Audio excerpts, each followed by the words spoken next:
Woof! Welcome to Something Wicked This Way Comes. Tariffs and taxes and trade. Oh my. Thanks for joining us here at Two Dogs Digs on our Tuesday night live hall pass, where we're going to try and tackle. Let me just say, put this up here. To the best of our knowledge, everything that's been happening for Canadian resellers, specifically over the past 4 days, up until and including 15 minutes ago. So, yes, today it's all about talking about tariffs, trade, taxes. What can we do as Canadian resellers? And what we're hoping to talk about today as well is what you might need to do as a Canadian reseller coming up in the next few weeks, this week, or think about in the potential future. We hope to try and talk to you guys in a very basic level. So we're not getting deep into the weeds on this, but we want to give everybody sort of a top line. And I always say it's like talking to are you smarter than a fifth grader? It's like talking to somebody who is, this is how you're trying to explain it. So we're not trying to dig down deep. Now, in order to do that, we got two people that we're going to talk to with today. I'm fuzzy? Rick says I'm fuzzy? Actually, other people in the chat are saying you're a little fuzzy. So no, my fuzzy. I don't know why. I'm using the same webcam I've always used, so I'll do that and pull it back. Yep. Okay, better now. Better now? That's really weird. So it's really strange that it would do that. So I need to restart it again. I might restart with what I talked about.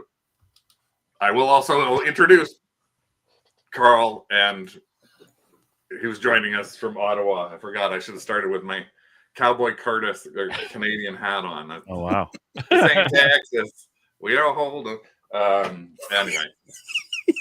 Hey, everyone. All the single ladies. All the single ladies. No. So, wrong album. Again, what we're doing today is we're going to be talking about tariffs, trades, and taxes and trade. We're trying to do this, as I mentioned, to the best of our knowledge. So we're going to take you through this at a very sort of top level and hopefully outline what we're looking at dealing with, what all the changes that are going through, etc. Now, this has been a crazy 5 days. So much so that Carl, who has a podcast with Scott, and that's called The Reseller Evolution, which you can listen to. Friday, Carl, you actually were talking about the tariffs to come. Right. And then everything you talked about is already wrong. And not only is it wrong, it's being wrong twice. Like every day, there's new information. So it's like, it's so confusing. Even an hour ago, we got more information. So it's been really hard to keep on top of this stuff and understand it. And, there's a lot of emotions going around as well. And it's very upsetting for everyone, I think. So yeah, it is a huge challenge. And again, Rick and I basically from Saturday to Sunday to yesterday to today, I am not sure whether we've done any reselling things at all other than fight with each other. Yeah. My government background is doing me no favors with talking to Greg. He wants to see things at the macro level, sort of talk to me like I'm a fifth grader versus me where I'm floating down in the weed or digging through the weeds trying to figure out the exact specific things. Yeah. So we've had, and because it's been changing every single day, we've been having different fights, discussions every single day about what this is. Now, on top of that, those of you who know, we run the craft group, the Canadian Resellers and Fantastic Thrifters group. If you are not a member of that group, please feel free to join us in there, where we will be talking about this probably ad nauseum for the next month or so. We're trying to limit our posts in this group to like posts that we set and then comments that go underneath it for very specific things, Hmm. as opposed to individual posts from people. So you're allowed to comment on a lot of things. But for example, today, in the past 3 hours, 3 different cross-border shippers have had a whole bunch of different things change for them. And I've personally been messaged by at least 10 different people, and had probably about 5 or 6 posts that people were trying to put onto the board saying, this is what I just got from this guy, this is what I just got from. So Yeah. all of those we're denying on the craft group. We're just trying to sort them all so they fall into a very specific post so that you can follow through, and so people can try. And again, you can look at a post that we did 2 days ago. It's already half wrong. Yeah. So think about joining that group if you want to do that. So I think the challenge that we're dealing with is something that is literally evolving by the hour, by the minute, and we're not exactly sure. So what we're going to try and take you through today is what used to happen to your packages from Canada going into the States, what is in theory happening now, what is a de minimis. People are hearing that, talk about that. A lot of people don't know what that word even means. Talking a little bit about what is a tariff versus a sales tax, because they're kind of different things. And a tariff is not a duty, but it is a kind of a duty, but it's kind of a tax. It's like there's so even now I said something to Carl, and Carl went, well, no. And I was like, okay. So again, we've spent hours and hours and hours doing it. So second thing I just want to say is a big thanks to everybody in here who is a member of the Kennel Club. It's our $2.99 a month thing that helps us put all this stuff together. Literally this entire weekend, we basically spent 4 days working on this sort of stuff. And when we're doing that, we're not doing reselling. We're trying to find this information for you for our YouTube channel, and we're trying to find this information for our craft group. So we really appreciate anybody who does join us there and help support us in trying to make sure that you're getting the best information out there. We also try and keep everything we do positive. So I'm going to start this in a completely different world. I'm going to not talk about anything to do with duty and taxes or anything like that. I am going to talk to you about something that is really a little on the stranger side. I think it's kind of a little Stranger Things, if you ask me. And that is, if I can find my link now, I got to find where did my link go? Where did it go? Rick, you can start singing if you want to start singing. I don't sing well. What is this? Oh, through the by the garden in the wind. So why the hell am I singing Tiptoe Through the Tulips? Okay, so again, there's nothing to do with taxes. This is just a little lightness to start the show that's going to probably be further out. So I actually, about 2 weeks ago, I actually went and was shopping on MaxSold. And we talked to a lot of people about looking at MaxSold as a sales platform, something you might want to do, considering now how things are moving along, but also as a sourcing platform.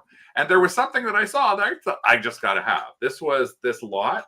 It was in an estate sale, somebody getting rid of a ton of stuff. And so I went on and I looked at this. I went, what's this? And as I was going through the pages, I thought, oh, that's cute. I don't know.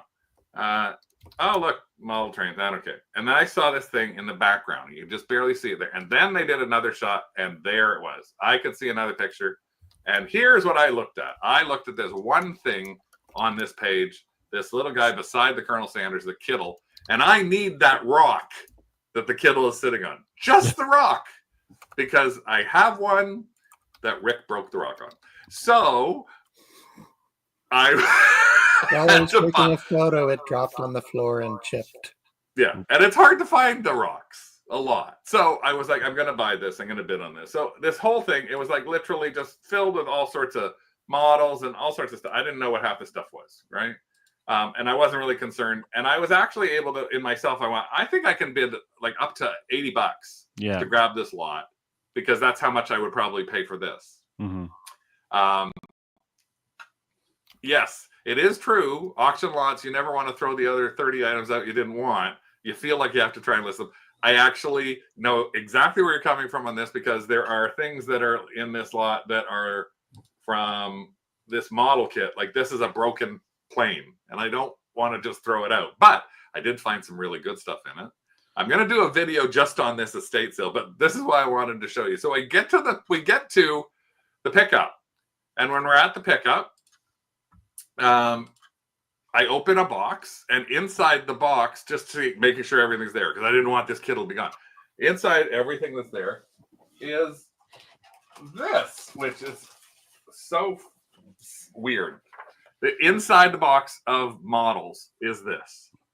And I look at it and I go, what the heck have I just found? This is what it is. This is, now the first thing, if you happen to be from Toronto, the House of Lords is a very famous hair salon. I know that not on Yonge Street. It's a very, very famous hair salon. Rock stars from around the world would come and get their hair done there. And it used to deal with long, long hair, a lot of stuff like that. But this is what we got. And not only, but it said Freeport's Discotheque. And it also had a signed thing from Tiny Tim saying, good luck to you. 1969. So I'm laughing like crazy. There's two people working the show, the pickup, and I start singing like Tiny Tim. Tiptoe through the... And the woman that's helping me laughs. The young guy goes, what the hell are you doing? And because it's like you have to be old. Well, for those of you who don't know, Tiny Tim was actually a gigantic star back in the 1960s. Tiptoe Through the Tulips was a #1 thing. This is him, this really weird looking guy. And he was so popular that his marriage was actually done on a talk show. He got married on the talk show. He actually, the Singing Canary, that's what they named. This is the Wikipedia. But he was so popular. Yes, he Grammy Award, like everything. And then here you go. Look at this. On the Tonight Show with Johnny Carson, he got married with 40 million people watching. Crazy. Now, here's the most interesting thing that Rick ends up doing a little digging. And what does he find out? Well, we're looking up this, trying to figure out what the heck is the House of Lords? Well, we find something. The House of Lords is actually a disco in Freeport, in the Bahamas. The Enchanted Forest is actually his backup group. The girls that are his backup group, who actually had a number of hits on their own. We couldn't figure out anything about the Exciters. And look, it's nightly from December 24th. And there were 2 of these, and there's actually 2 of these as well. These were signed on the back of a House of Lords receipt. But this was part of the additional, like, oh my God, what does Rick find? A site called Bahamianology. When Tiny Tim came to Freeport on his honeymoon in 1969, where he performed at this disco. This is actually the concert of his honeymoon in Freeport. It's actually down there. His bride wasn't old enough to drink, and it was a different time. This is what's so weird is there's a little thing. At the real surprise was at the end of his show when he tore into Earth Angel, started the song by running his hands up and down the side of his sports coat like a sex-drenched torch singer, crashed to the floor, his head missing an electric bull, screaming like a maniac, lying on the floor while his all-girl band finished singing Earth Angel. This is the concert poster for that specific thing. So I have no idea. Wow. Okay.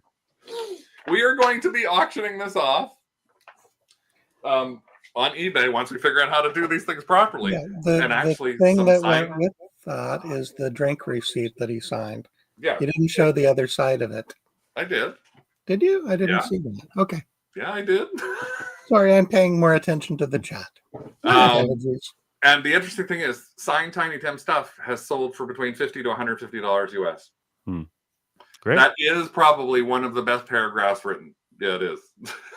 So, just thought I'd start out with something that was a little lighter before we dig into the woods. And again, so tariffs, taxes, trades. Oh my! Tiptoe through the tariffs. Tariffs. What the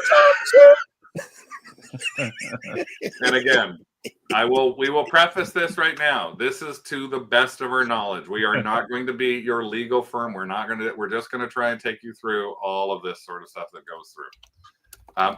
Actually, yes, we are going to print that and include it on the listing and also do a scan of that. So let me take you through. I think the easiest thing to do is to sort of take you through where things sit right now. And I have to thank Rick for putting this together because this is really, really easy. So what a lot of us do in Canada, and those of you who are joining us from the US on the side, thank you again for joining us here, and you'll be able to hear about what kind of stuff is going on. Because I don't know if there'll be tariffs coming the other way around, but there could be if Canada puts tariffs onto items made in the US. So literally, this is what used to happen. When we were shipping from Canada to the US, a package would arrive at the US Border Patrol, at Customs. They would look at the package and see if the package was under $800. And if it was under $800, then they just let it go to the carrier. It was kind of that simple. Louette's actually watched the show. Now, here's what we have to state beforehand. So before I got into that, I should have probably made that a little clear. So we're talking about tariffs. So what is a tariff? A tariff is an amount that is charged for an item coming in from the country it's manufactured from. So as a Canadian, you may be used to this right now. And Carl and I were chatting about this, is you order stuff that comes from the States, from various places. And as it comes to you in Canada, you actually, if you're lucky, it may just arrive on your door. But sometimes it arrives on your door, and what you have to pay is a duty, an import duty, based on the country of origin and what the product is. You have to pay taxes on that. Local check in Ontario, it's 13%. And a lot of times you're actually charged a brokerage fee. And that's by the people who are having to figure it out and collect, because the Customs and Border Patrol for Canada, as it comes to them, all they do is they analyze it and they say to the whoever's delivering it, you need to collect this stuff. And then Canada Post or UPS or FedEx or anything like that is the person responsible. So what bugs me is I've ordered things, and I ordered one of them in like August and it arrived at my door. No problem. I ordered one of them in October and I had to pay $35 duty. Yeah. And Carl, I think you were saying the same sort of thing. You've actually found that with Canada Post, it's less likely. It's a lot easier to get things. Yeah, sometimes like if I get stuff in the United States, I prefer to use USPS, because sometimes things go through without any duty at all when they hand it over to Canada Post. But if it's DHL or UPS, FedEx, there's almost always a duty with a brokerage fee. And if you live near CBSA, you can actually not pay that brokerage fee. I did that because the brokerage fee once was like $25. I went to the airport, said I'm self-declaring, and I saved the brokerage fee. But that's... Sorry, what were you saying there? I don't know. So it's kind of separate from what we're talking about, but I actually saved the brokerage fee because I self-declared it. And I went to the airport where they have their offices, and I said, this is mine. I'm self-declaring, and I saved that $25. So CBSA is the Canadian Border Security Authority or something like that? Yeah. So not everywhere will have that, but that's just a little tip that's not really relevant to what we're talking about. But well, no, I mean, it is, because the challenge that we're talking about here is, as Canadians, we're used to this in some cases. So much so that there's people who get really irked and pissed off about it. And this happens everywhere too. So we have friends of ours who are in the UK and they order a shirt from Roosevelt's, the place. Like, I'm wearing my Star Wars shirt right now because I feel like we're fighting the evil empire sometimes with this Border Patrol stuff, with the tariffs. So when they ordered shirts from Roosevelt's, they're a $70 shirt US. They would get 2 shirts and then be charged $95 for the import duty, the tariff, and then the taxes, potentially the VAT that they would, and then a brokerage duty. So they're going, the cost of 2 shirts is actually costing me the amount of 3 shirts and a half. Yeah. And I think that's the challenge too, is when you're talking about higher level stuff, it's kind of a higher value. It's not as painful. But what can be painful is if you're ordering something that is a $25 item. Yeah. And it's $40 in fees. Yeah. And 25 of that $40 in fees is the brokerage cost. It's the brokerage fee. Yeah. Yeah. And this is one of the things that I think we're worried about going into the States. Yes. The simplicity of it. So this is part one. So that duty is the cost for an item origin, the origin of an item coming into the country. So right now, the U.S. is looking at changing a whole bunch of things so that if something is made in China, right, made in Canada, and potentially made in Mexico, these are the three things that are up for a challenge right now, that they are saying if it's coming into the U.S., we are now going to charge you a tariff. We're going to charge you this 10% for anything from China, and it was 25% for Canada and Mexico, which have both been paused. The China one as of yesterday changed, and it's like now it's going through again. Yeah, and with China, there was already a tariffs for China, right? And when I was looking up, I was curious, how come the origin wasn't important before this? Because they already had tariffs on stuff made in China.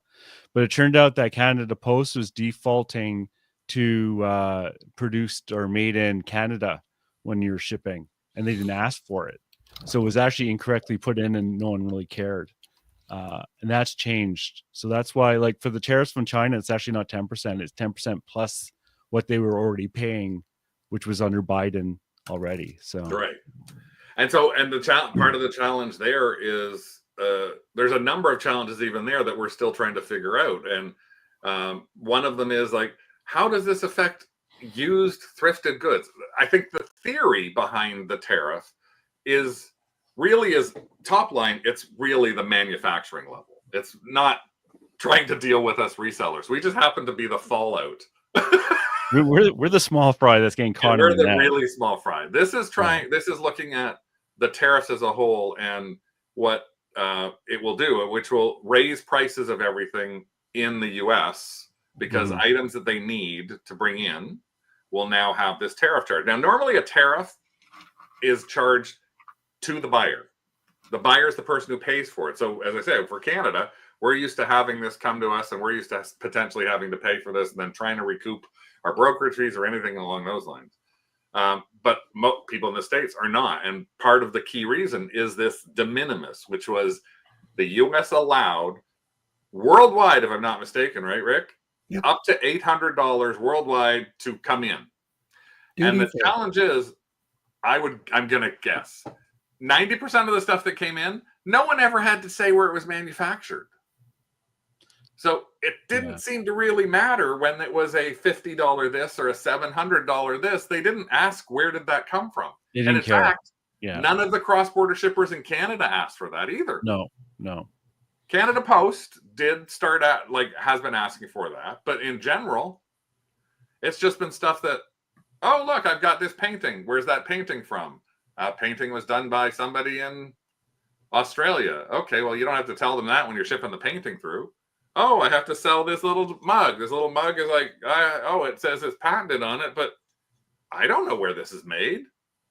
I guess I'll just put Canada. It's used. It's computers, things like that. So that's always been kind of a challenge with how these things do. So we've got a tariff coming into the States now. And then on top of that, there could be brokerage fees and there could also be sales tax on top of that. We don't know about any of that. Now, Carrie said DYK has actually always asked for a location. That's true. Canada Post has. Chit Chats and Stallion have never asked. I'm not sure if Running Red actually did or not, which is from Winnipeg. Other ones don't necessarily. But the challenge is, even with DYK, is they would ask for where it came from, but they wouldn't ask for the tax code, the HS code, which is also something that is now needed. This is why it gets so deep into the weeds on this. Running Red has always asked. Okay. So that's where it gets to be a challenge. So I'm going to go back to this. Hopefully, so you've got an idea now. So we know a tariff is an amount that potentially is charged. It will be if you're shipping something from Canada to the States and it is made in Canada. I'm just going to assume made in Canada, made in China, made in Mexico, the de minimis is likely going away from those countries. Likely, because again, this keeps changing. And that item will come to the border. Customs and Border Patrol will say, where was this made? Mexico, Canada, China. They will then say, UPS, USPS, whoever's handling it, you now have to collect a tariff and there's taxes. So you go and take it, and then they will charge a brokerage fee. Yeah. Can I speculate for a second? Is that kind of where you're thinking it is, Carl? Yeah, it's much like that. But if I was to speculate, I have no idea if it's true. If they do this in March, whenever they're going to do it, and really the de minimis goes down to $0, they're going to get overwhelmed. Because if I'm selling something for $5 and they want to collect $1 or whatever it is of duties, I have a feeling, just like in Canada, there's going to be like letting a lot of stuff through the lower end, right? We can't count on that. No. I'm speculating because they're going to get overwhelmed otherwise, because they're going to have everything hit by the same. And the whole point of de minimis is you don't want to bother collecting taxes on low value items anyways, right? But what I'm really afraid of is the Americans will not buy from us because they don't want to worry. They don't want to worry about any of this. So it's not even the fact that our goods are going to cost the buyer more money in the United States, is that they're not going to buy from us at all. That's my big fear. But I hope I'm wrong. That is that is potentially a challenge, and that's why sort of the back half I want to chat a little bit more, last 20 minutes or so, on what we might have to do to try and relook at things. So again, so we know we're talking again to the best of our knowledge. So we will go back to here. So package arrives at customs. This is what was before February 4th. As of now, the package arrives at customs. The Border Patrol reviews the HS code or HSTUS code and the country of origin to determine a tariff rate that has to be charged. They will then tell the carrier, you have to charge this. The carrier will take the package, and then the package will be released to the buyer once the tariff charge plus any fees and taxes are paid. That's exactly what something coming to us in Canada has. This is exactly what it theoretically would do to somebody in the States. And as Carl said, the big challenge with that is, how do you deal with, we just sent some Lego booklets. They only cost $12. Are they going to try and collect $12? They were actually manufactured in the US. So they've got in that case, and these were sent before we had to put HS codes or country of origin on it. Yeah. So now they've got to look at every package. No, oh, this package is okay. This package is, this $10 one is this 10. So I think I'm with you, Carl. I think at some point they may start out going, let's say at least $100, like coming in. If I could give a bit of context, in 2024, the volume of packages that crossed the border was 1.2 billion packages incoming to the United States from Mexico, Canada, and China. Yeah. So 1.2 billion packages. How many sorting stations are there in border cities or in locations where items are delivered to for clearing customs, airports, etc.? Right. The volume of packages, as Carl infers, is likely going to overwhelm whatever systems are in place by removing the de minimis from those three countries. Yeah. So one other thing I would just like to mention is, when, like I was saying earlier, when I get stuff in the United States, I prefer they use USPS, because the chance of it going to Canada Post and then given to me with no duties is much higher. I'm speculating again, but I have a feeling if you're sending stuff to the United States and you use Canada Post and they hand it to USPS, I might be the same way.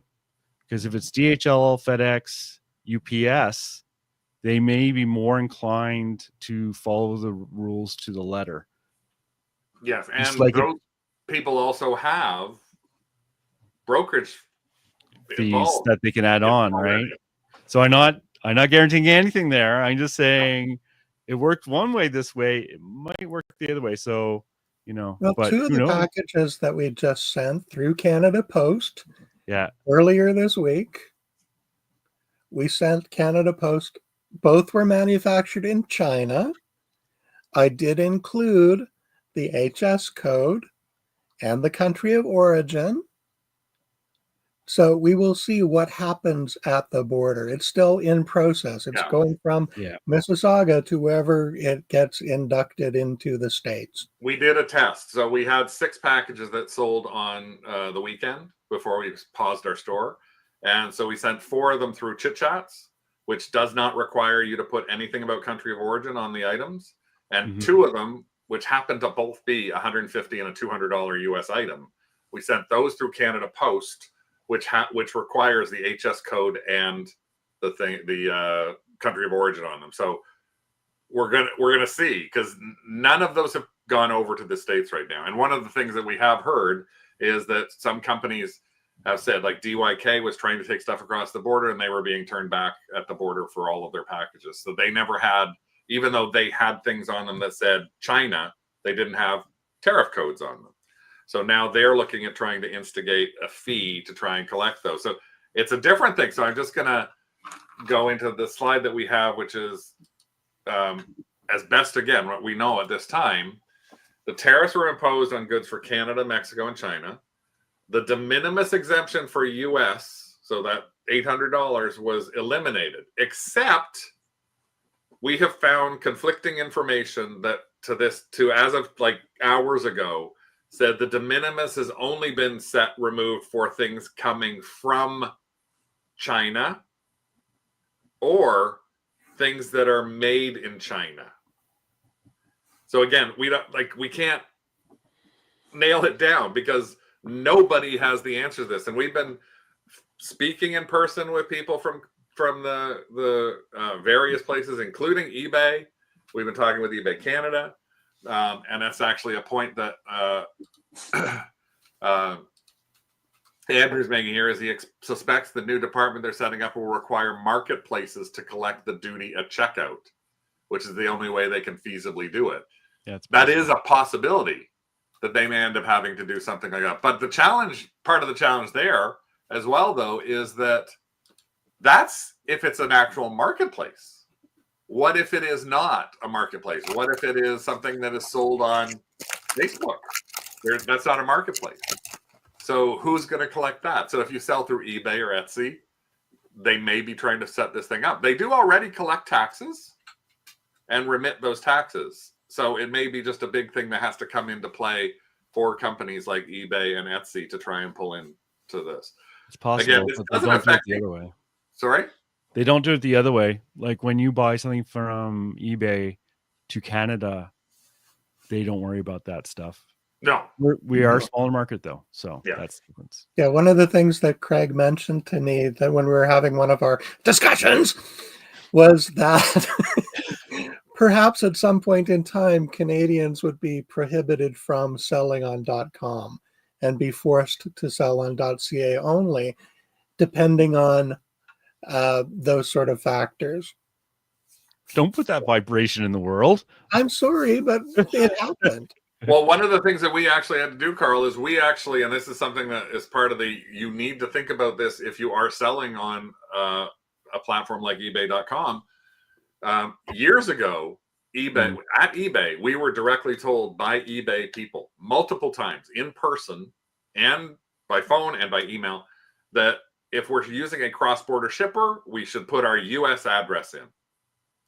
Because the address of the location of the item is what determines how long it's going to get there. It's the algorithm within eBay will say, oh, this is in Niagara Falls, New York. If it has to get to California, it will take estimated this amount of days. Because it says this is how long it could take to get there. If you put Canada in as your location for the item, it adds 3 to 5 days because of having to cross the border. So they told us that. So we had all of our items listed with a US address. So the first thing we did on Saturday, and it's very easy to do, is we went into our eBay store and we changed the location of every item to say that it's coming from Canada. Now, what that will do is if somebody is shopping in the US, they have the ability on eBay to select where is the item coming from. And if they want to have, I'll call it the protectionist line of I only want to purchase things that are coming from the US, they can click on that. And then they would not see any of our items anymore. Even if we advertise them on .ca and said we can ship to the US, if they clicked on, is it location, item location in Canada, or item location is the US, or item location is worldwide kind of thing. So it could narrow down from what they see, and that could affect all of us as resellers, right? Tina had a point. Let me just pop this up. For those of us in the US, they're really trying to target Temu and others who pay nothing for orders under $800, and they want to collect on those. Yes, that is also very true. In fact, that's the reason that November, the whole cross-border shipper thing became where people couldn't use outside postage for cross-border shippers. And that was because companies like Shine and Temu were getting away with falsifying USPS labels, so they were like fake, and having millions and millions of dollars being shipped into the US at literally there was no money coming to them. So that's why they basically said, we're not going to let anything that gets put on stamps.com to go through. So that's part of it is Temu and Shine with their low cost, no money, no so recommendations don't outside the US. Yeah. If we really want to put people to sleep, there's a whole discussion about that too. But so let's go back to where we were. And we said again, quickly, tariffs were imposed as of February 3rd. Proposed tariffs were suspended for 30 days for goods made in Canada and Mexico, but China remains in place. And this is what I said, the de minimis exception may have been suspended for goods made in Canada, but not for goods made in China. So that would mean that if something's going across and it says this origin is from China, you are going to get charged a tariff. If this said it's going across, the origin of this item was Australia, it theoretically should go right through. And again, as Carl was saying, how many more people are it going to take to look at every single one of those billion packages that are this thin of a piece of paper to try and see where that happens to be made? And what I'm curious about is, what are they going to take priority? Because if they take the de minimis as priority, they might not even look at the origin. Yeah. Right. And if they don't look at the origin, but obviously all the reshippers are freaking out, so maybe they must know more than we do, because it's not just chit chats; it's all of them, right? So. Right. So here's a quick thing, just so people have an idea on what things are saying right now. Canada Post, you have to put in an HTS code, and the US ones are actually 10 digits versus 6 digits, and you have to put in a country of origin. If you want to Google, you can look up the HTS codes. This is the US HTS code, and you would actually put something in here, and you'd have to figure out, what am I selling? Well, I'm selling a toy. Now, it's the problem, like any research thing, is it's like there are 14 search results for toys. Could be toys for pets, textile toys for pets, toy jewelry, tricycles and scooters, toys under 3 years of age, like toys for pets made of non-cellular vulcanized rubber, like. There are so many codes. It's funny because I bought postage off Canada Post. I mean, off eBay today, and I didn't have to put in any H code or anything. Yeah. Electromechanical hide and seek toys designed for cats and dogs, each with an electronic powered motor, feathered wand that changes direction rapidly. That's got its own damn code. Oh, God, really? Yes. Yeah. Okay. And then you go in there, and there's the code. There's your code that you have to put in if it's going to the US. So you're gonna have to look at these kind of things. And is someone on the other side really going to check to make sure it's all correct? Like, I don't know, and I don't know if somebody's going to do the right thing, because the difference between I have a pet toy, and I have a hide and seek pet toy with a feather wand. It's unbelievable, and this is the 2025 basic edition of the guide. So you will have to put that in, though, as I say, for Canada Post. You're going to have to put that HS code. So go to there, search Google for that. If you're going through chit chat, can I add one thing to that? Yeah. Go back one slide, please. Right now, the HS codes that you can obtain from Canada Post's HS code lookup tool are 6 digits. Most of what I've seen online has been limited to a 6-digit code. The US specific codes are actually 10 digits. So Just be aware that there may be some point where you might be required to have a 10-digit HS code for the United States import. I did just put that code for the US one into the chat. Deja Vu Thrifting and asked for that. But you also can, again, you can Google that and you will find that too. So where are you putting this on eBay labels? When is it obvious? We have not done. That is also being looked at right now. eBay Canada, I've spoken with them, and they are literally trying to. Everybody is trying to figure this out. I'll give you an example. Chit Chats has always done their labels and never asked for an HS code or a country of origin for anything going into the States. Yeah, and I shipped today. Yeah, so they have to look at their systems and figure out how to do it, because they have allowed it if you're sending something into other countries. So they have to rejig their whole form. Oh my God. Companies like DYK have the origin company, but they do not have HS code, so they have to rebuild. eBay Canada is looking at that, trying to figure out what they have to do for it. So yeah, it is a nightmare for all of us to be looking. It's very fluid, and and it changes, it seems. So what I was saying with Chit Chats, for example, and this was literally as of like 30 minutes before the show, U.S. bound international shipments that were dropped off on Monday should cross the border, but they will potentially need to get that harmonized thing going in. And again, I literally just got an email on that I'm not sure if I even put in here yet, which was, here it is here. This is as of February 4th. They just changed everything too. Update February 3rd. What's happened so far? Where is the update for February 4th? It's what does this mean for you? It's in the subsection, what does this mean for you? Right. So that is, no, there's another one. There was another updated thing as of today. So again, we can't even keep up to this. This is changing so rapidly as how fast it changes. Vinyl Mind said, Chit Chat's asked me to handwrite the HS code on the label just in case. That was yesterday. Oh, wow. May I interject for a second? A handwritten note on a label? Hold on.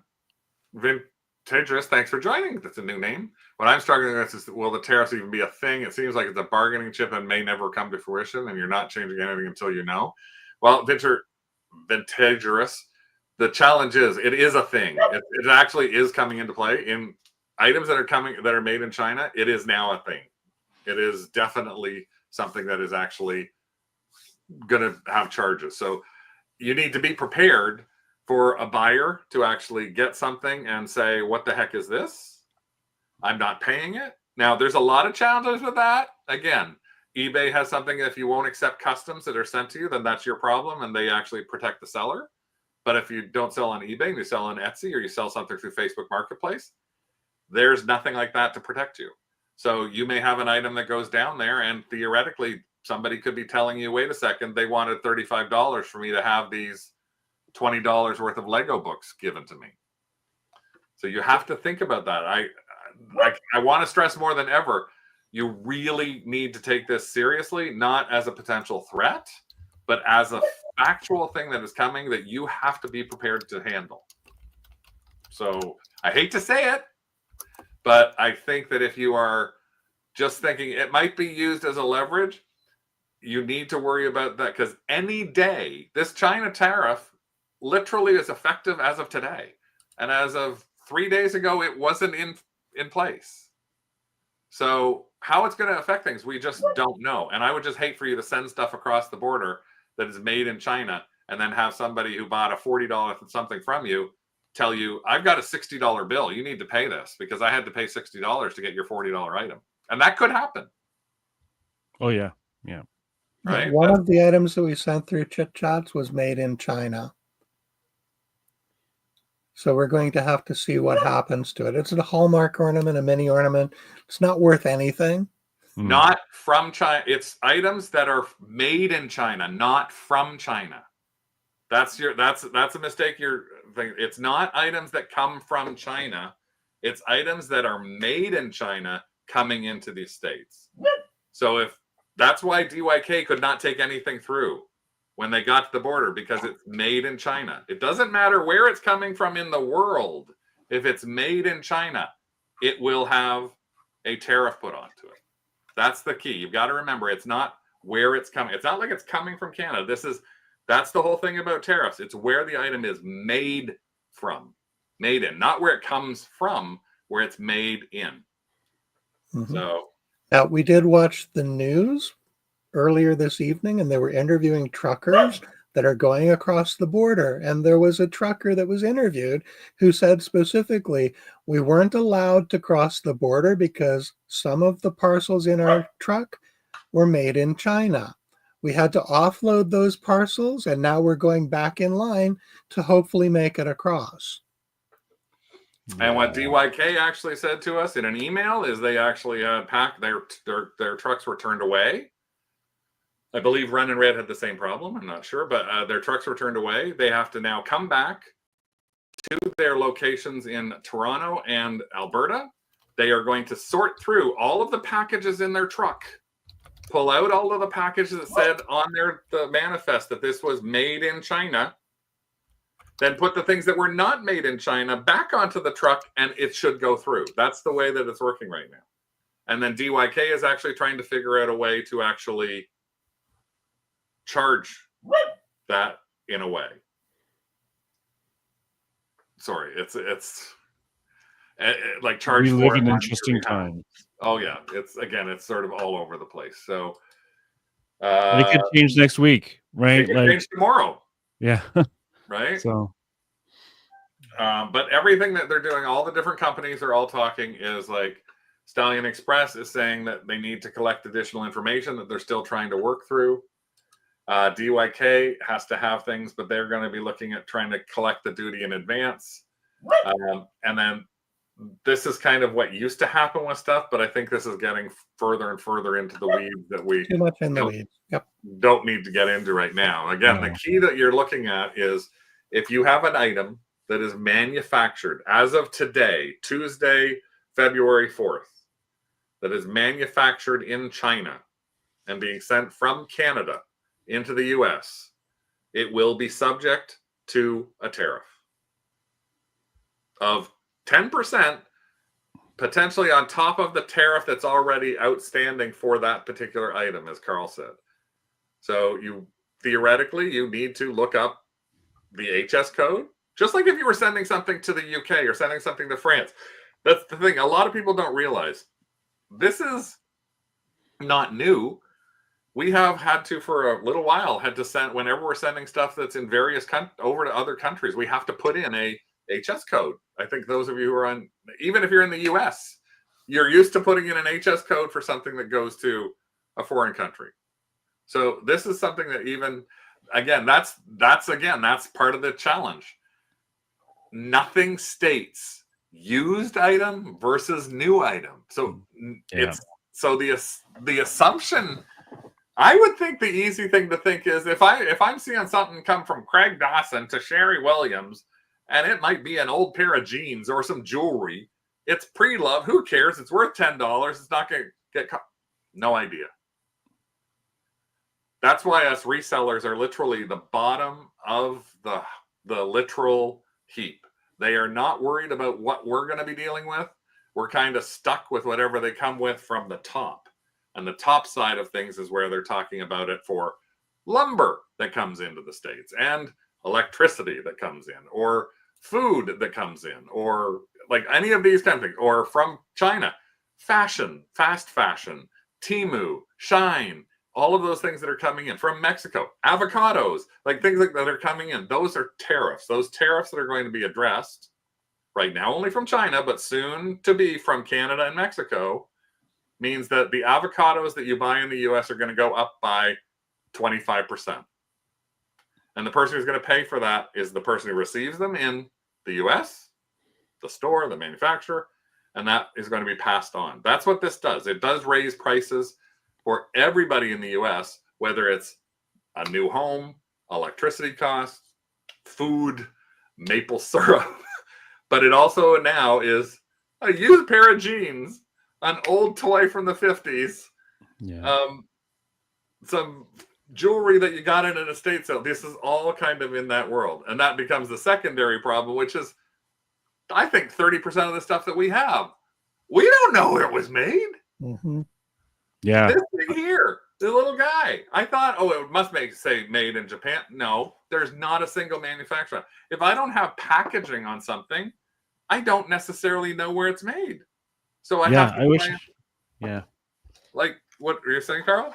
Oh, I was just saying, I see people asking, what do you do if it's used? And I wish I thought of that question beforehand because I don't know.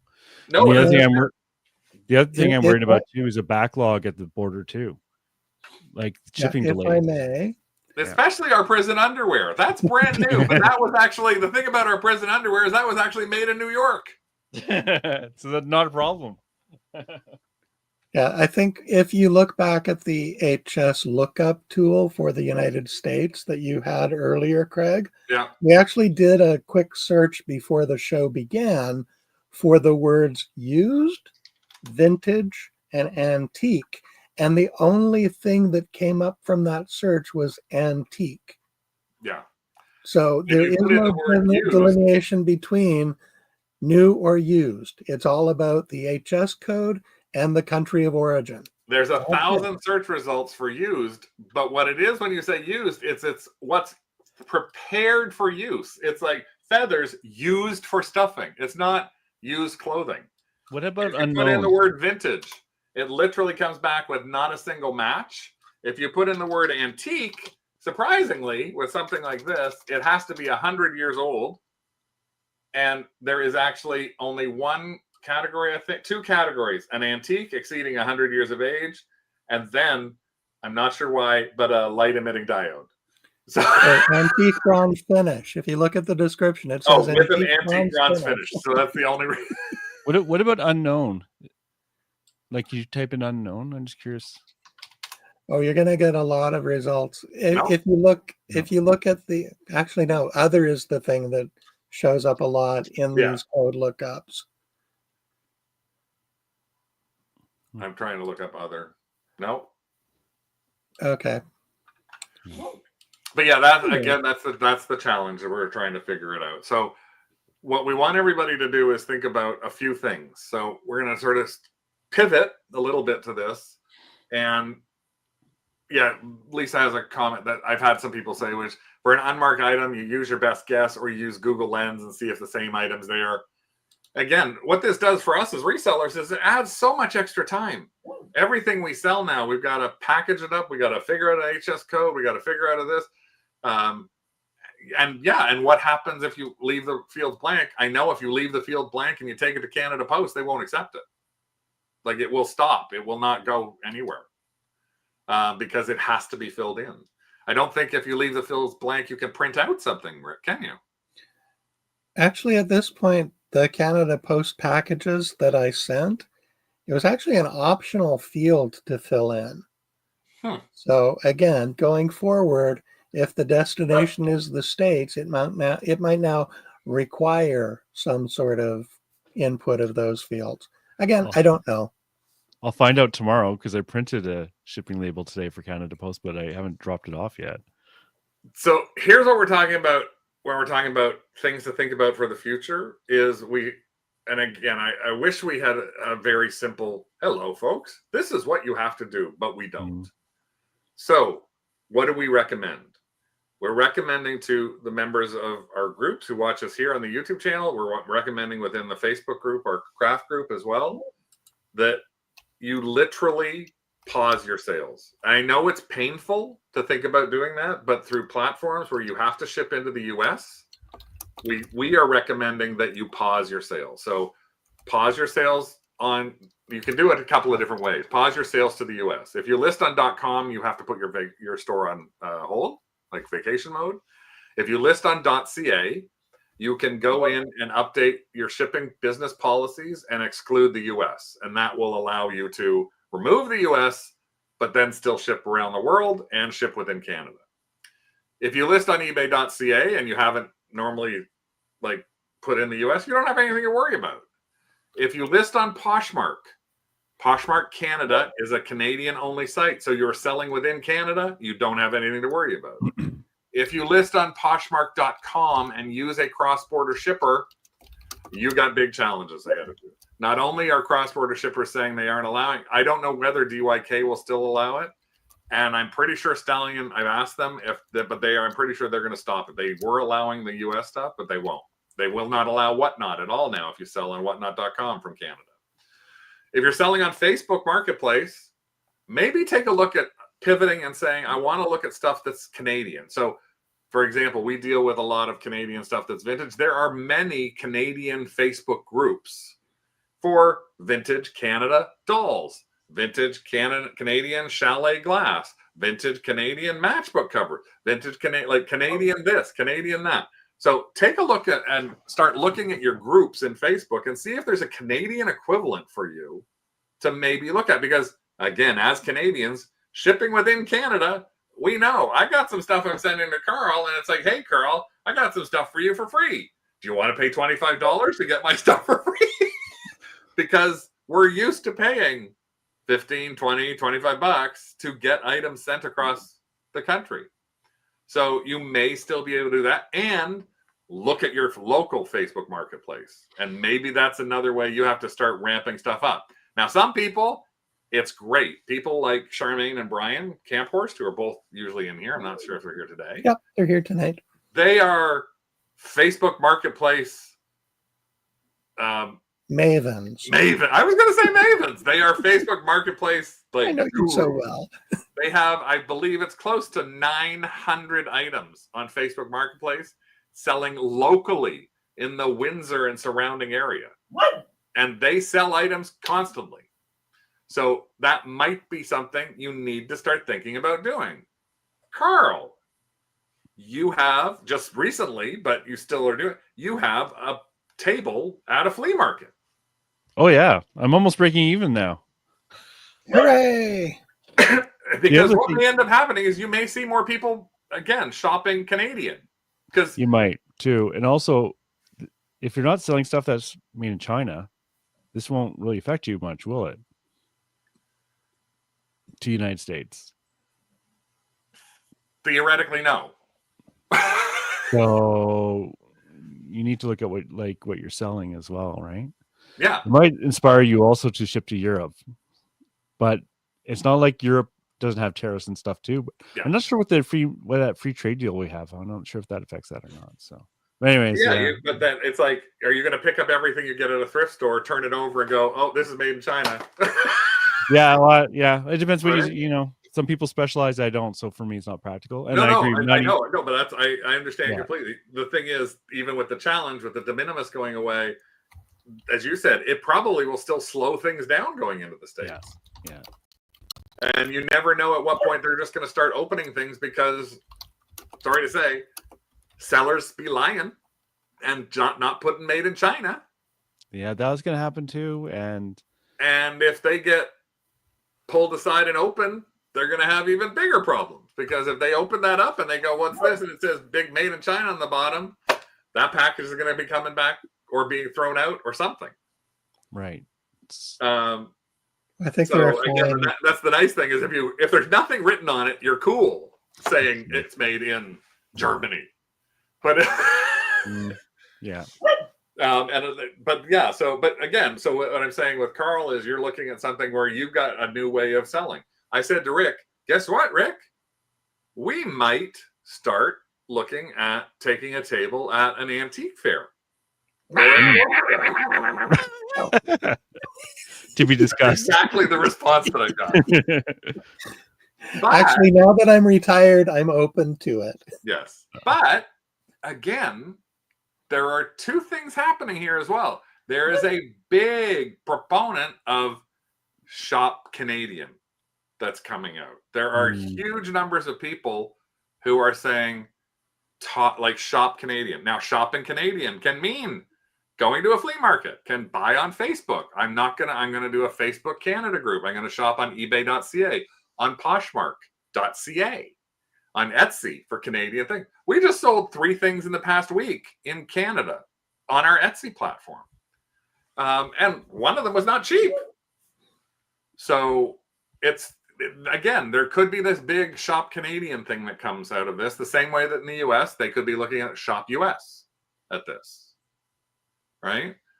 And yeah, Steve is making, thanks, Steve, for joining us. Is both China and Hong Kong the duty is applied.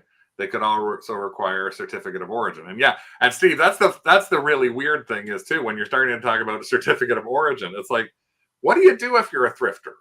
Where is my origin on something that was made in China that I bought at a garage sale in Kentucky 7 years ago? Yeah. I'm not even sure. I can't prove anything on something like that. So again, resellers, bottom of the heap. They're talking to people about auto parts and lumber and like, where was this lettuce grown? Where is these avocados coming from? They're not thinking about all the things. That's probably why that HS code has 5 million little things, because you saw a tariff specifically on electronic dog and cat toys operated with a feather. That was probably not part of the original grouping of things. There are so many subsets now. Yeah. But where was the feather harvested? Now, Becky made a really good point about eBay, in that one of the item specifics that they already include is country of origin. So theoretically, if eBay is to start collecting HS code information, it could be added as an item specific, and producing labels could tap into that, just theoretically. So what I was saying about the crosslist thing, I mean, one of the things that I want people to take a look at, we do have a video on this. There is a link in the description for this, but is to consider looking at some cross-listing program. Now for Canada, this is one of the ones that we found is the best that works in Canada. It's CrossList Magic. And I know a number of people are signed up for this here. The great thing is that you can cross-list to very specific places from this. So if you have an item that you have on your ebay.com store, you can go to that item and you can check off specifically, and I'll show you, this is literally my little thing here. This is it that came up. I can check off that I want the item that I found. Let me just find an item here. So I got an item that's active right now. I'm going to find an active listing of mine. And here is an active listing for a little copper tone thing. And this is perfect. This is something that's not worth a lot of money. I'm not going to be able to, I don't know where it's from. There's no manufacturer's name on it anywhere, but I sold 27 of them. So what I want to do is I'm going to move this. Well, I'm going to go to CrossList Magic. It's a Chrome extension. And I want to put this onto Etsy. I want to put it onto Poshmark CA. I want to put it onto Instagram. And I want to put it onto Facebook Marketplace. And all I have to do with that is, now that I cross those things off, I can actually add it to ebay.ca if I want to, but I'll have to remove it from .com. I can take that and I click on this one thing, and what you'll see is it's now building. I have to log into that, but it's building my Instagram post, my Facebook post, my Etsy post, and my ebay.ca post. These are all just been built that fast from CrossList Magic. So now I have to finalize them, and I have to sign into my Poshmark. So it's a really easy way to look at doing something. And with it, the way you sign up, you can just go to crosslistmagic.com.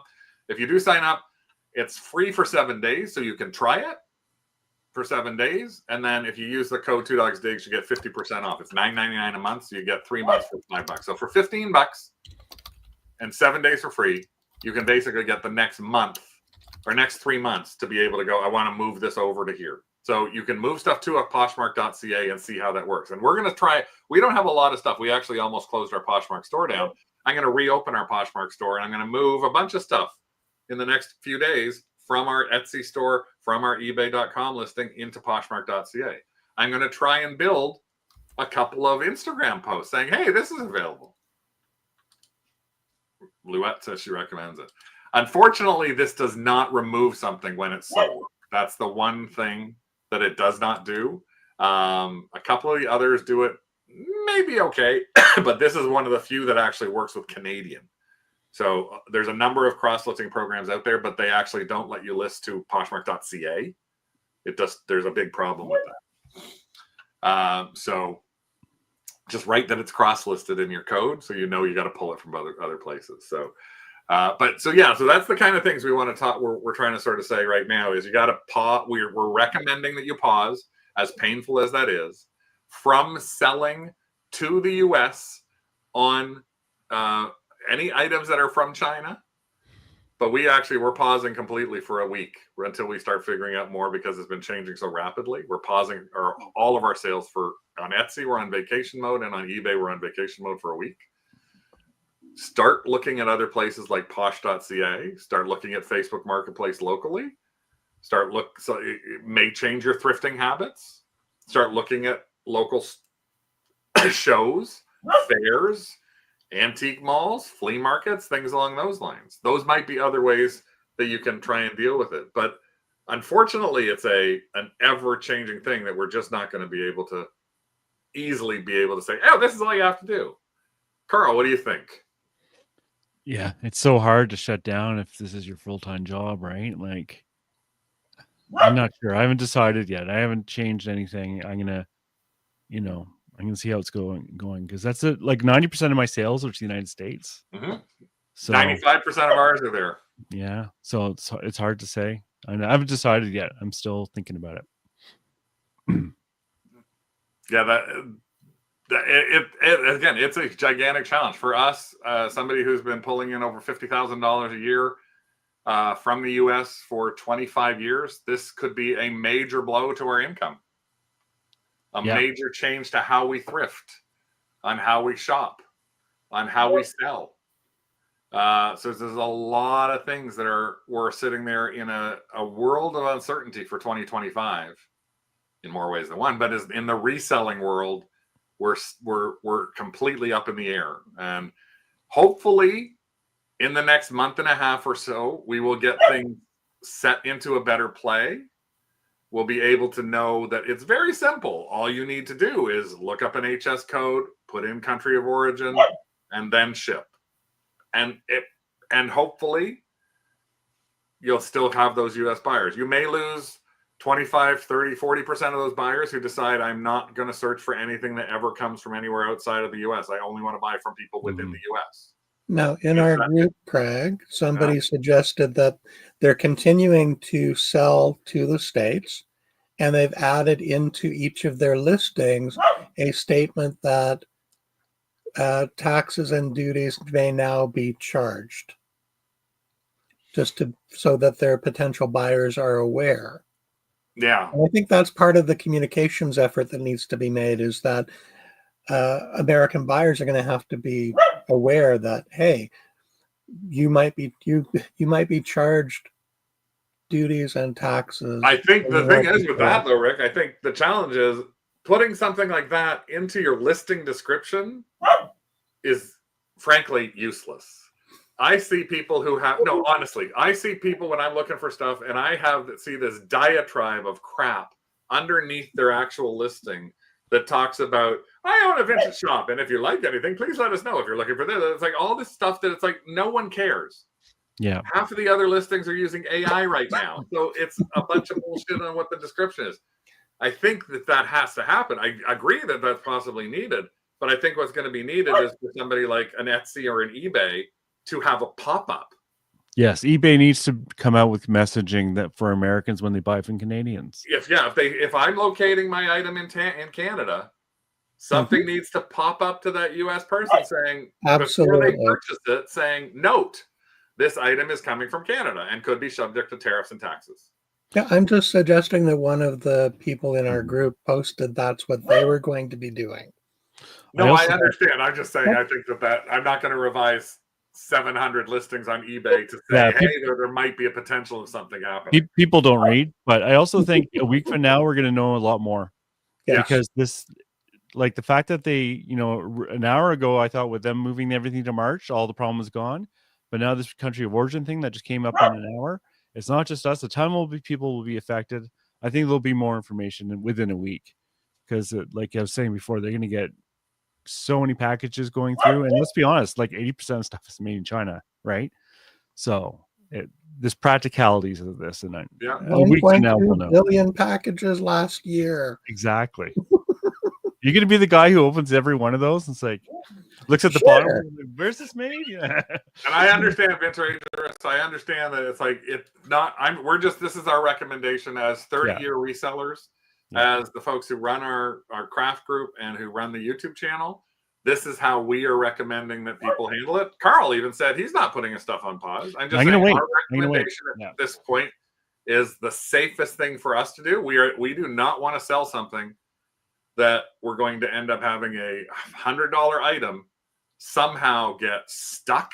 Like, we don't even know the stuff we sent Monday, right? How much longer it's going to take to cross the border. If every truck has to have every single item inspected in it, and there are no new people to do that, all of a sudden they did not hire, Customs and Border Patrol did not hire 25 times the amount of people they have right now to go through those trucks. Exactly. That's why I think something's gonna be different in a week. Also, for me, it depends on the value of the item. If it's $25, $50, $70, whatever, I'm gonna take that chance. If it's $200, I might follow the rule, not the rules. I'm gonna be much more careful with that, right? So or I won't be willing. Would you take items that you have listed that are over $100 and would you deactivate them right now? No, but I might reach out to the buyer and say, just so you know, there might because I don't sell that much in that over $100, right? Right. So if that happens, I might reach out to them and say, just so you know, this is a possibility. Do you still want to purchase this item or do you want to cancel? Because that won't be, for me, that won't be that big a deal because I don't have that many items that's a bureaucratic problem for me. Jan, I just want to make sure you understand the country of origin is not where it's being shipped from. The country of origin is where it's being made. That's what they're asking for when they're asking for country of origin. So if you have this, I'm sending this from Toronto, I can't put Canada as the country of origin. The country of origin is China. It's made in China. You may not have had an issue yet, but I'm just making sure that you understand the clarity. The country of origin is the manufactured country, not where it's shipping from. I had to actually wrap my head around that too. That was my Saturday fight with Rick. Because on Saturday, I was like, no, it has nothing to do with that. It's whether it's coming from Canada. He's like, no, it's not. It's whether it's made in China. You're hoping. That yeah. Yes, I'm that little voice in his ear. Inconvenient. If the item is not marked in, how can patrol that it wasn't made in Canada? No, if it's not marked, they can't. But if they open this because I said it was Canada and it says made in China, if it has a UPS code too, it probably says if it has a UPS Jan code. says they sell a ton of stuff that has no country of origin. Then you're fine if it doesn't have a country of origin. Again, that's the only thing I wanted to make sure. The onus is always on you to prove, and not Border Service on the country of origin. Carrie said she moved everything as to being located in Canada. eBay has a disclosure stating there might be fees. And again, Luke Bradley is going crazy working through all of this stuff right now and trying to figure out everything. And again, eBay is not on the top of the list of them trying to figure this out. eBay Canada, Etsy Canada. The reality is they're 9 times our size, right? Like, confusion amplified. I'm sorry. I was worried about this just coming into it. It's so confused. Like I said, the rules changed an hour ago. Yeah. Could change in an hour from now, right? Again, I think Chit Chat sent me something literally. I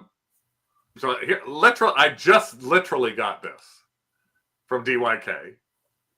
And DYK has said that if you mail from Canada using Canada Post or UPS, then your buyer will get a label for tax due.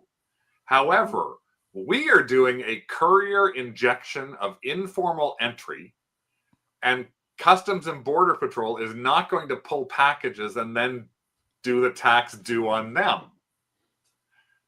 That's what they're guessing. De minimis still applies, but not for made in China items. These must be separated from our truck. We do now have a formal entry for these items. And then Stallion also just sent a thing out, literally. We will continue to accept Poshmark shipments, but we also just received an update today. I'm going to see if I can move this over so you can see it. I'm not sure if I can. I'll move this over. And again, this is 9:30. Yeah. Like today. This is literally just come across right now. I'm going to see if I can put that up for people to see. I'm not sure if this goes through or not. If you guys can see this, hold on. I have to go to this. Oh, hold on. Where are we? Here. Okay, this just came through from Stallion. Sadly, we received an update today that Section 321 is no longer in effect. As per our latest announcement, tariffs will now be imposed on items made in China and Hong Kong. Please note the following. HTS codes and country of origin are required when creating shipments. Items manufactured in China and Hong Kong will incur tariffs and duties. Our development team is currently working on a solution that will allow us to prepay the estimated tariffs, which will be included alongside the postage cost. What? Yeah, so what they're trying to do is they're trying to build, and Chit Chat's actually said the same thing. They're trying to see if they can build a way so that when we buy our postage from Chit Chats or we buy our postage from Stallion, that'll be, here's the cost of the postage and here's the duty you have to pay. Why would we pay it? It's the Americans have to pay it. I know. That's the problem I have, because duty is not normally paid by us. No, that's going to backfire.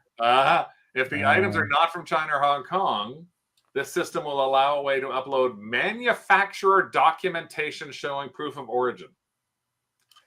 You can't show manufacturer documentation on a thrifted item. So again, that's kind of, oh, well, that doesn't really make sense, because how am I supposed to show you the manufacturer's receipt when I bought it at a garage sale? So, yeah, I don't know. The only thing I can think of is maybe DYK is acting as the importer in the United States, which is why you need to pay the tariff, because it's the importer, not the buyer, really, in the United States. Yeah, but Stallion is doing this now too, right? That's what Stallion's saying. But that's what I mean. Like, if the Stallion is technically the importer in the United States, they have to pay the duties rather than the person who bought it at the other end. But again, if you're going to do that, and you're used to using Stallion Express or used to using Chit Chats, and Chit Chat said they're looking at doing this as well, you now have to think, I'm going to pay those duties. And if I'm going to pay those duties, I now have to adjust my pricing, make less money. Like, how are you going to do that? What a mess. Right? So that, yeah, it is a mess. And I know we're going 20 minutes over, but literally those things came in the middle of this show. Yeah. So we need to evaluate and consider what potential impacts those decisions being made by the cross-border shipping services, how it'll impact our business and what we need to do to move forward. Right? I know that. Yeah. Sorry, Ray, I was just going to say a question from Days of Your Thrifting. We're all over the place. I know that Rick and I personally sell in U.S. funds. We list in U.S. funds on Etsy and eBay. But I think, Carl, you actually sell in Canadian funds. No, U.S. funds. You're in U.S. funds. I know a lot of people in our thrifting group list on .ca, so they are selling in Canadian funds, but they offer it to the U.S., so it gets converted into U.S. funds. But we, as Canadians, get paid in U.S. funds, but other people get paid by eBay in Canadian funds. Our Etsy stuff, which is sold in U.S. dollars, we get paid in Canadian funds. They convert it and pay us on it. So a lot of it's going to be brutal. Yeah, it's a brutal thing to look at. Again, my summary sort of thing is just watch what you're doing. Don't get mad at your buyers for anything that's happening. Be prepared to potentially lose some money, either not sales, or to lose some money trying to rebate somebody, or to lose some money because you're going to have to pay a tariff. Like, you got to prepare. This is not the same world of reselling as it was last Thursday for Canadian resellers. And that's what we're trying to stress. And start looking at pivoting. Start looking at other places where you can sell. And that is going to be the one thing that we used to go to a toy show and take a table and sell $2,000 in one day when we did Dalton vintage toys.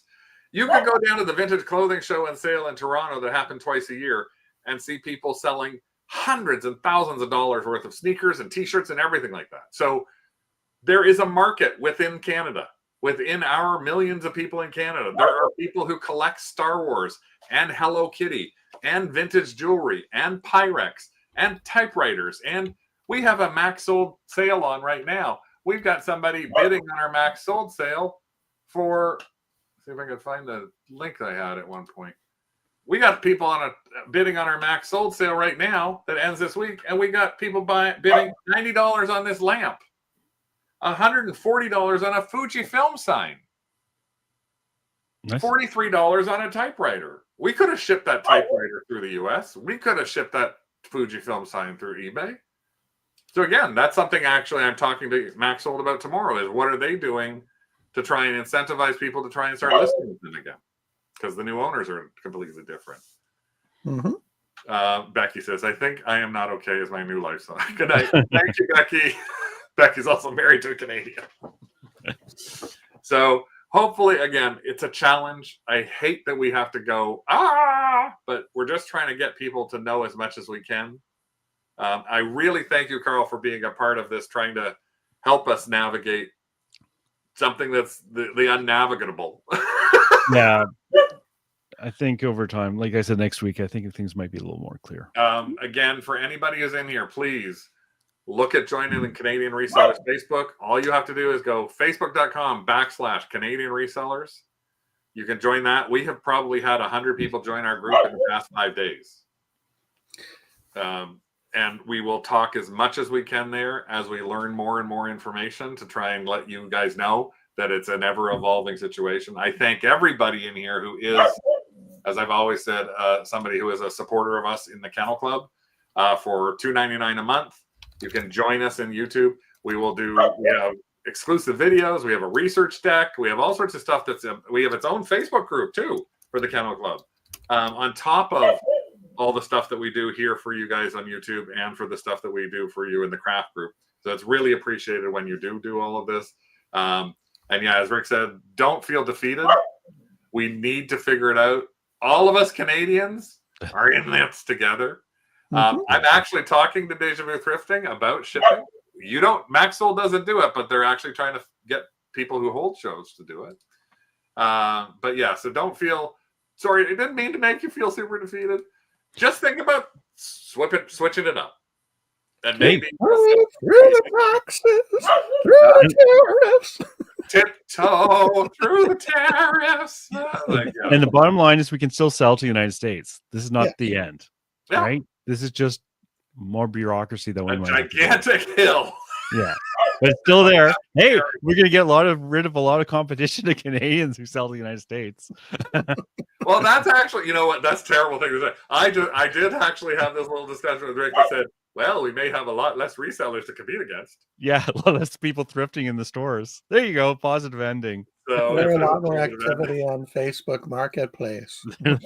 True too. Thanks for trying to explain it in simple English. I don't know if we got there or not, but I don't know what's going on. But yes, thank you all for being a part of this. I'm sorry we went 23 minutes over, but again, it was a lot of talking, and hopefully we'll all get through this somehow together. And hopefully, if you have not seen us before and you're joining us for the first time from our Instagram post or anything, give us a thumbs up. Join us and subscribe to us whenever we got something new. We'll try and post that, even if it's little things. Like we might post a little thing that says, this is how you deal with this. This is how to look up an HS code. Those will be videos that we put on the craft group, and we also put into our YouTube channel. You'll be able to watch us there for any little 5-minute little quick things that we may put in there. How to use crossless magic, quick things, so you can learn about those type of things. So thank you, Adam. The way we do things, your mileage may vary. Another Nosferatu, love that name. As well. Vintagerous, who I'm pronouncing your name wrong completely all the time, but that's okay. People do that with our name for Two Dogs Digs. So thank you so much, Carl. And Rick and I are going to go fight some more. Okay. And if people want, I'm going to channel Roy Kent. If people want to hear it, my podcast is Reseller Evolution. We talk about reselling every Friday. Yeah, Reseller Evolution. Reseller Evolution. Hop onto it, and you can hear Carl and Scott, who's in Hamilton, who actually has a booth at a big antique mall as well. And you can hear Scott try to convince Carl Yes, That you can hear us ironing- argue back and forth. that an ironing board is not worth going. Oh my God, yes. That's a private joke. You have to listen to past couple of shows, Yeah. one before Christmas, to talk about an ironing board. I just kidding, Carl. About it. Again, thanks Awesome. everybody so much. Thank you. Good luck. Cross your fingers.